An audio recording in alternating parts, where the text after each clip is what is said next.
गौतम बुद्ध ऐसे हैं जैसे हिमाच्छादित हिमालय।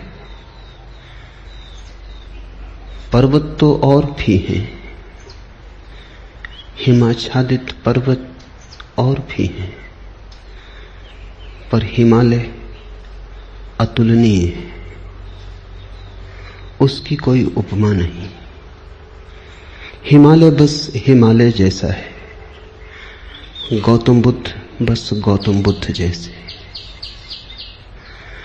पूरी मनुष्य जाति के इतिहास में वैसा महिमापूर्ण नाम दूसरा नहीं।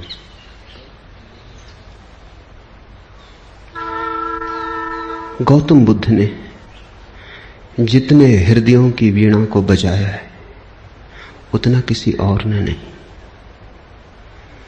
गौतम बुद्ध के माध्यम से जितने लोग जागे और जितने लोगों ने परम भगवत्ता उपलब्ध की है उतनी किसी और के माध्यम से नहीं। गौतम बुद्ध की वाणी अनूठी है और विशेषकर उन्हें जो सोच विचार चिंतन मनन विमर्श के आदि हैं।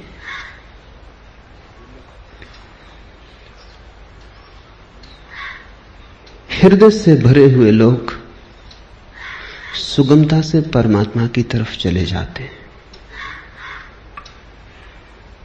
लेकिन हृदय से भरे हुए लोग कहां हैं? और हृदय से भरने का कोई उपाय भी तो नहीं है। हो तो हो, न हो तो न हो। ऐसी आकस्मिक नैसर्गिक बात पर निर्भर नहीं रहा जा सकता। बुद्ध ने उनको चेताया जिनको चेताना सर्वाधिक कठिन है। विचार से भरे लोग, बुद्धिवादी, चिंतन मननशील, प्रेम और भाव से भरे लोग तो परमात्मा की तरफ सरलता से झुक जाते हैं, उन्हें झुकाना नहीं पड़ता। उनसे कोई ना भी कहे तो भी वे पहुंच जाते हैं, उन्हें पहुंचाना नहीं पड़ता। लेकिन वे तो बहुत थोड़े हैं और उनकी संख्या रोज थोड़ी होती गई है। उंगलियों पर गिने जा सके ऐसे लोग हैं। मनुष्य का विकास मस्तिष्क की तरफ हुआ है, मनुष्य मस्तिष्क से भरा है। इसलिए जहां जीसस हार जाएं, जहां कृष्ण की पकड़ न बैठे, वहां भी बुद्ध नहीं हारते। वहां भी बुद्ध प्राणों की अंतरतम में पहुंच जाते। बुद्ध का धर्म बुद्धि का धर्म कहा गया है। बुद्धि पर उसका आदि तो है, अंत नहीं। शुरुआत बुद्धि से है, प्रारंभ बुद्धि से है, क्योंकि मनुष्य वहां खड़ा है। लेकिन अंत उसका बुद्धि में नहीं। अंत तो परम अतिक्रमण है, जहां सब विचार खो जाते, सब बुद्धिमत्ता विसर्जित हो जाती, जहां केवल साक्षी, मात्र साक्षी शेष रह जाता है। लेकिन बुद्ध का प्रभाव उन लोगों में तत्क्षण अनुभव होता है जो सोच विचार में कुशल है। बुद्ध के साथ मनुष्य जाति का एक नया अध्याय शुरू हुआ। 2500 वर्ष पहले बुद्ध ने वह कहा जो आज भी सार्थक मालूम पड़ेगा और जो आने वाली सदियों तक सार्थक रहेगा।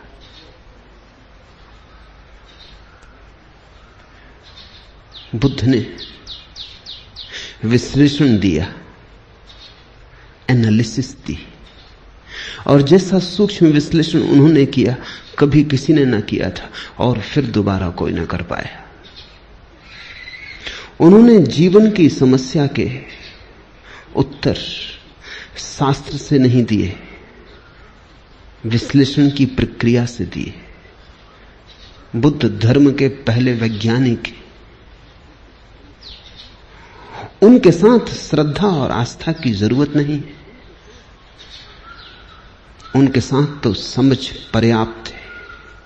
अगर तुम समझने को राजी हो तो तुम बुद्ध की नौका में सवार हो जाओगे। अगर श्रद्धा भी आएगी तो समझ की छाया होगी, लेकिन समझ के पहले श्रद्धा की मांग बुद्ध की नहीं। बुद्ध ये नहीं कहते कि जो मैं कहता हूं भरोसा कर लो। बुद्ध कहते हैं सोचो, विचारो, विश्लेषण करो, खोजो, पाओ अपने अनुभव से तो भरोसा कर लेना। दुनिया के सारे धर्मों ने भरोसे को पहले रखा है, सिर्फ बुद्ध को छोड़कर। दुनिया के सारे धर्मों में श्रद्धा प्राथमिक है, फिर ही कदम उठेगा। बुद्ध ने कहा अनुभव प्राथमिक है, श्रद्धा आनुषांगिक है। अनुभव होगा तो श्रद्धा होगी, अनुभव होगा तो आस्था होगी। इसलिए बुद्ध कहते हैं आस्था की कोई जरूरत नहीं है, अनुभव के साथ अपने से आ जाएगी, तुम्हें लानी नहीं। और तुम्हारी लाई हुई आस्था का मूल्य भी क्या हो सकता है? तुम्हारी लाई आस्था के पीछे भी छिपे होंगे तुम्हारे संदेह। तुम आरोपित भी कर लोगे विश्वास को, तो भी विश्वास के पीछे अविश्वास खड़ा होगा। तुम कितनी ही दृढ़ता से भरोसा करना चाहो, लेकिन तुम्हारी दृढ़ता कपती रहेगी और तुम जानते रहोगे कि जो तुम्हारे अनुभव में नहीं उतरा है उसे तुम चाहो भी तो भी कैसे मान सकते हो, मान भी लो तो भी कैसे मान सकते हो।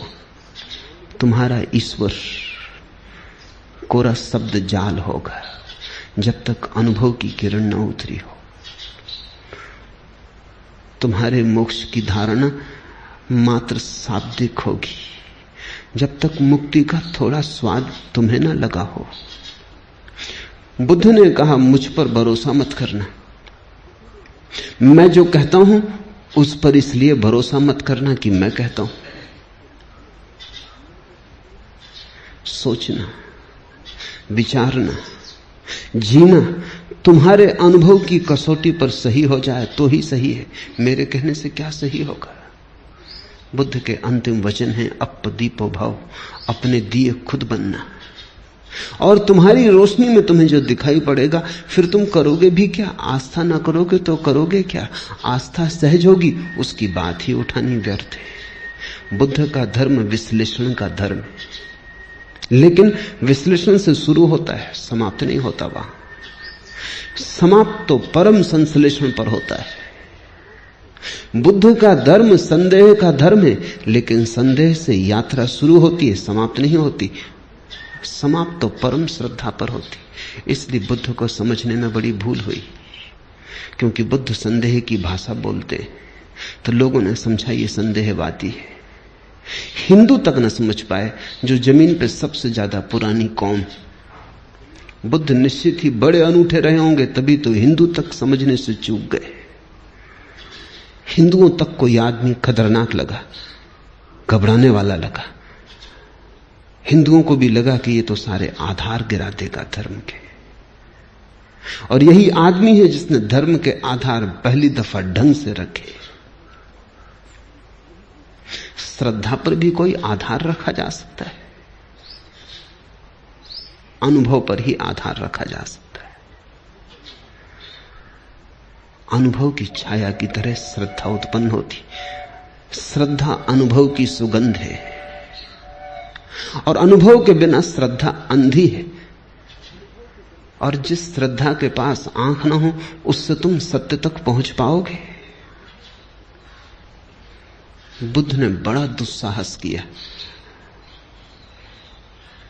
बुद्ध जैसे व्यक्ति पर भरोसा करना एकदम सुगम होता है। उसके उठने बैठने में प्रामाणिकता होती है, उसके शब्द शब्द में वजन होता है, उसके होने का पूरा ढंग स्वयं सिद्ध होता है। उस पर श्रद्धा आसान हो जाती है। लेकिन बुद्ध ने कहा तुम मुझे अपनी बैसाखी मत बनाना। तुम अगर लंगड़े हो, मेरी बैसाखी के सहारे चल लिए, कितनी दूर चलोगे, मंजिल तक न पहुंच पाओगे। आज मैं साथ हूं, कल मैं साथ न रहूंगा, फिर तुम्हें अपने ही पैरों पर चलना है। मेरी रोशनी से मत चलना, क्योंकि थोड़ी देर को संग साथ हो गया है अंधेरे जंगल में, तो मेरी रोशनी में थोड़ी देर रोशन हो लोगे, फिर हमारे रास्ते अलग हो जाएंगे। मेरी रोशनी मेरे साथ होगी, तुम्हारा अंधेरा तुम्हारे साथ होगा। अपनी रोशनी पैदा करो, अप दीपो भव। ये बुद्ध का धम्मपद, कैसे वो रोशनी पैदा हो सकती है अनुभव की, उसका विश्लेषण है। श्रद्धा की कोई मांग नहीं है, श्रद्धा की कोई आवश्यकता भी नहीं है। इसलिए बुद्ध को लोगों ने नास्तिक कहा, क्योंकि बुद्ध ने यह भी नहीं कहा कि तुम परमात्मा पर श्रद्धा करो। तुम कैसे करोगे श्रद्धा? तुम्हें पता होता तो तुम श्रद्धा करते ही, तुम्हें पता नहीं है। इस अज्ञान में तुम कैसे श्रद्धा करोगे? और अज्ञान में तुम जो श्रद्धा बांध भी लोगे, वो तुम्हारी अज्ञान के ईंटों से बना हुआ भवन होगा। उसे तुम परमात्मा का मंदिर कैसे कहोगे? वो तुमने भय में बना लिया होगा। मौत डराती होगी, इसलिए सहारा पकड़ लिया होगा। यहां जिंदगी हाथ से जाती मालूम होती होगी, इसलिए स्वर्ग की कल्पनाएं कर ली होंगी। लेकिन इन कल्पनाओं से, भय पर खड़ी हुई इन धारणाओं से कहीं कोई मुक्त हुआ है? इसी से ही तो आदमी पंगु है, इससे ही तो आदमी पक्षाघात में दबा है। इसलिए बुद्ध ने ईश्वर की बात नहीं की। एच.जी. वेल्स ने बुद्ध के संबंध में कहा है कि पृथ्वी पर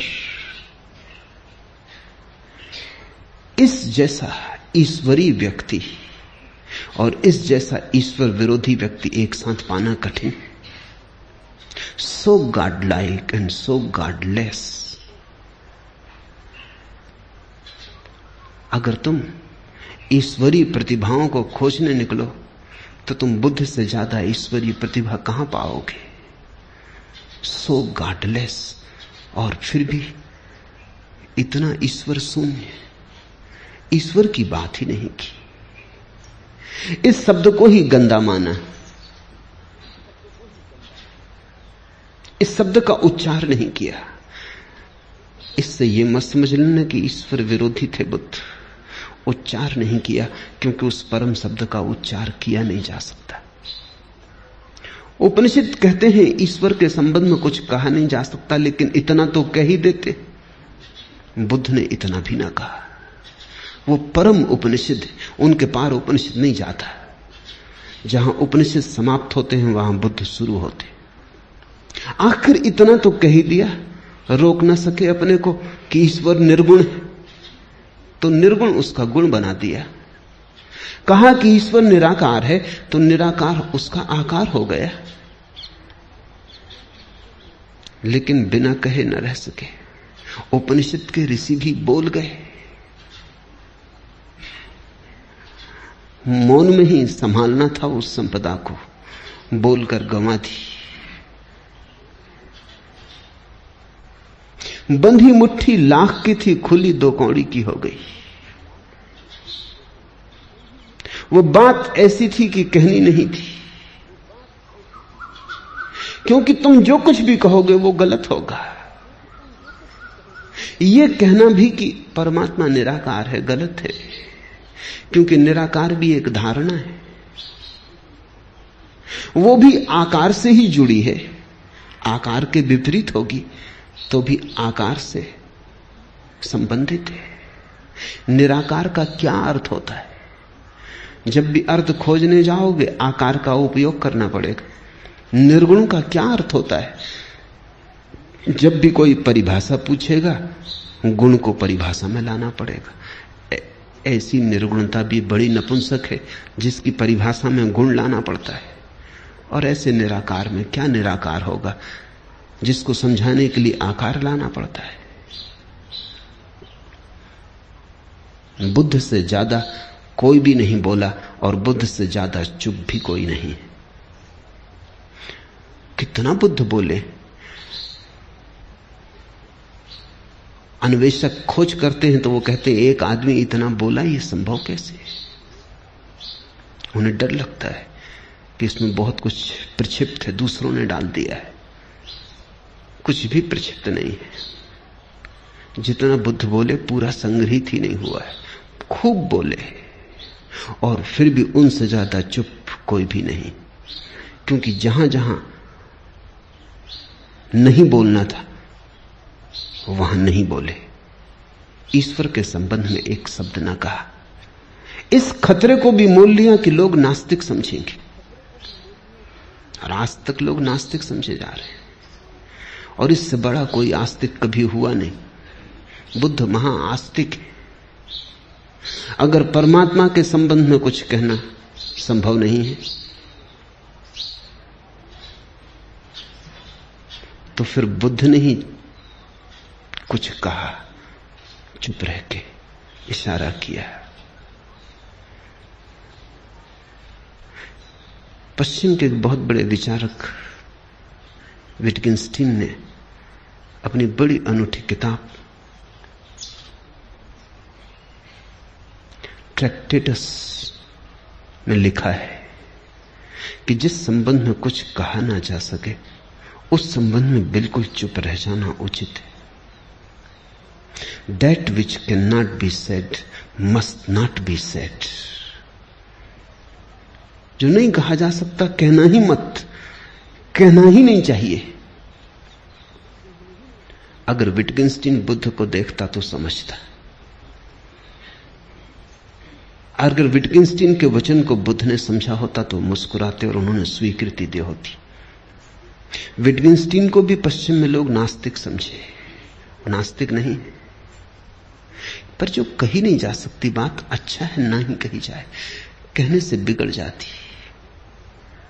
कहने से गलत हो जाती। लाओस से तक कहता तो है प्रथम वचन में अपने ताओ ते किंग में कि सत्य कहा नहीं जा सकता और जो भी कहा जाए वो असत्य हो जाता है, लेकिन फिर भी सत्य के संबंध में बहुत सी बातें कही, बुद्ध ने नहीं कही। तुम कहोगे फिर बुद्ध कहते क्या रहे? बुद्ध ने स्वास्थ्य के संबंध में एक शब्द भी नहीं कहा, केवल बीमारी का विश्लेषण किया और निदान किया, औषधि की व्यवस्था की। बुद्ध ने कहा मैं एक वैद्य हूं, मैं कोई दार्शनिक नहीं हूं।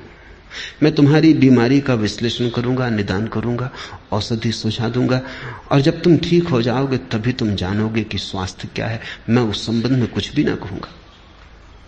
स्वास्थ्य जाना जाता है, कहा नहीं जा सकता। बीमारी मिटाई जा सकती है, बीमारी समझाई जा सकती है, बीमारी बनाई जा सकती है, बीमारी का इलाज हो सकता है, सही हो सकता है, गलत हो सकता है, बीमारी के साथ बहुत कुछ हो सकता है। स्वास्थ्य जब बीमारी नहीं होती तब जो शेष रह जाता है वही, उस तरफ केवल इशारे हो सकते हैं, मौन इंगित हो सकते हैं, वे भी प्रत्यक्ष नहीं, बड़े परोक्ष। बुद्ध के धर्म को शून्यवादी कहा गया है। शून्यवादी उनका धर्म है, लेकिन इससे यह मत समझ लेना कि शून्य पर उनकी बात पूरी हो जाती, नहीं, बस शुरू होती। बुद्ध एक ऐसे उत्तुंग शिखर है जिसका आखिरी शिखर हमें दिखाई नहीं पड़ता। बस थोड़ी दूर तक हमारी आंखें जाती, हमारी आंखों की सीमा है। थोड़ी दूर तक हमारी गर्दन उठती है, हमारी गर्दन के झुकने की सामर्थ्य है। और बुद्ध खोते चले जाते हैं। दूर हिमाच्छादित शिखर है, बादलों के पार।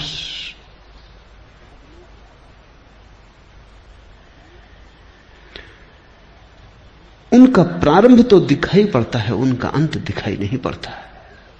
यही उनकी महिमा है। और प्रारंभ को जिन्होंने अंत समझ लिया वो भूल में पड़ गए। प्रारंभ से शुरू करना, लेकिन जैसे जैसे तुम शिखर पर उठने लगोगे और आगे दिखाई पड़ने लगा। और आगे दिखाई पड़ने लगेगा। बहुत लोग बोले, बहुत लोगों ने मनुष्य के रोग का विश्लेषण किया है, लेकिन ऐसा सचोट नहीं। बड़े सुंदर ढंग से लोगों ने बातें कही, बड़े गहरे प्रतीक उपाय में लाए हैं, पर बुद्ध के कहने का ढंग ही और, अंदाजे बयां और। जिसने एक बार सुना पकड़ा गया, जिसने एक बार आंख से आंख मिला ली फिर भटक न पाया। जिसको बुद्ध की थोड़ी सी भी झलक मिल गई उसका जीवन रूपांतरित हुआ।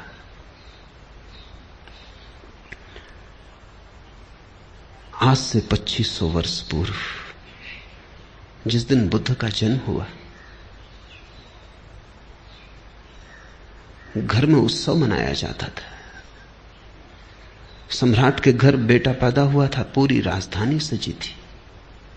रात भर लोगों ने दिए जलाए, नाचे, उत्सव का क्षण था।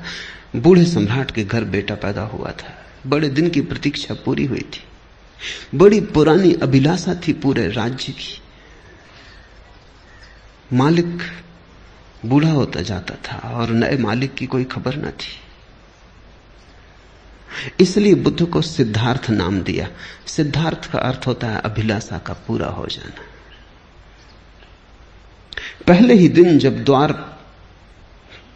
पर बैंड बाजे बजते थे, शहनाई बजती थी, फूल बरसाए जाते थे महल में, चारों तरफ प्रसाद बंटता था, हिमालय से भागा हुआ एक वृद्ध तपस्वी द्वार पर खड़ा हुआ आकर। उसका नाम था असीता। सम्राट भी उसे सम्मान करता था और कभी असीता राजधानी नहीं आया था। जब कभी जाना था तो शुद्धोधन को, सम्राट को स्वयं उसके दर्शन करने जाना होता था। ऐसे बचपन के साथी थे। फिर शुद्धोधन सम्राट हो गया, बाजार की दुनिया में उलझ गया। असीता महातपस्वी हो गया, उसकी ख्याति दूर दिगंत तक फैल गई। असीता को द्वार पर आए देखकर शुद्धोधन ने कहा, आप और यहां क्या हुआ, कैसे आना हुआ? कोई मुसीबत है, कोई अड़चन है? कहें। असीता ने कही, नहीं कोई मुसीबत नहीं, कोई अड़चन। तुम्हारे घर बेटा पैदा हुआ, उसके दर्शन को आया हूं। शुद्धोधन तो समझ ना पाया। सौभाग्य की घड़ी थी ये कि असीता जैसा तपस्वी और बेटे के दर्शन को आया। भागा गया अंतःगृह में, नवजात शिशु को लेकर बाहर आ गया। असीता झुका और उसने शिशु के चरणों में सिर रख दिए और कहते हैं शिशु ने अपने पैर उसकी जटाओं में उलझा दिए। फिर तब से आदमी की जटाओं में बुद्ध के पैर उलझे। फिर आदमी छुटकारा नहीं पा सका और असीता हंसने लगा और रोने भी लगा। और शुद्धोधन ने पूछा कि शुभ घड़ी में आप रोते क्यों हैं? असीता ने कहा, ये तुम्हारे घर जो बेटा पैदा हुआ है, ये कोई साधारण आत्मा नहीं, असाधारण है।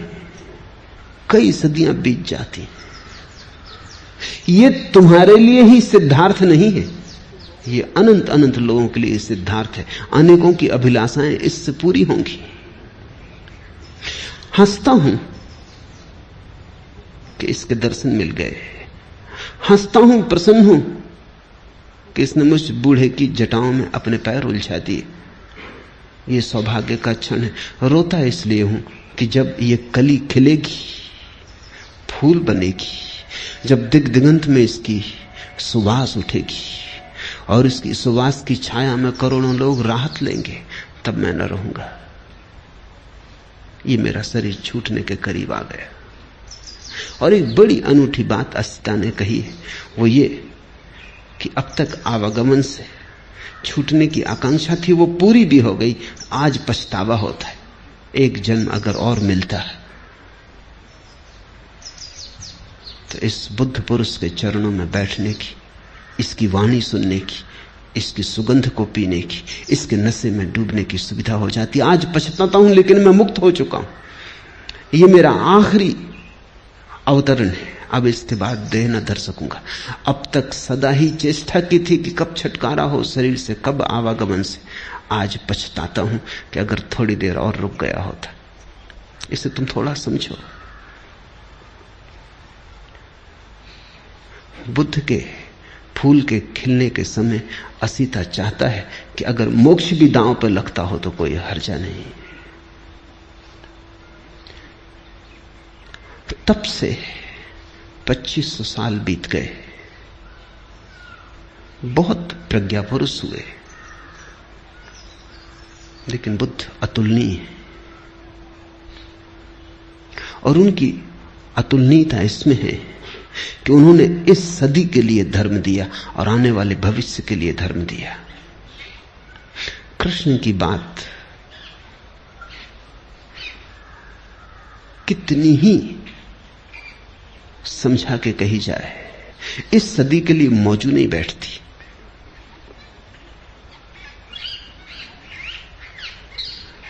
फासला बड़ा हो गया है, बड़ा अंतराल पड़ गया है। कृष्ण ने जिनसे कहा था उनके मनों में और जिनके मन आज उसे सुनेंगे, बड़ा अंतर है।